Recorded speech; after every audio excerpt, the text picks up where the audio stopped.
Գլխացավերի վտանգի մասին պետք է իմանան բոլորը։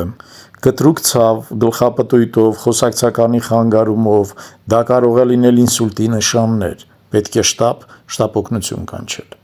Եթե ունենում եք հաճախ միակողմանի ուժեղ գլխացավեր, լույսը աղմուկը տհաճ են, այդ ցավերը զուգորդվում են սրտխառնոցով, փսխումով, ամենահաճախը դա կարող են լինել միգրենոզ գլխացավերից։ Խրոնիկ միգրենը ազդում է կյանքի որակի վրա, հիվանդները չեն կարող ոչ սովորել, ոչ աշխատել։ Միգրենը գողանում է հիվանդների մոտ իրենց լիարժեք կյանքը։ Եթե ունենում եք հաճախակի գլխացավեր,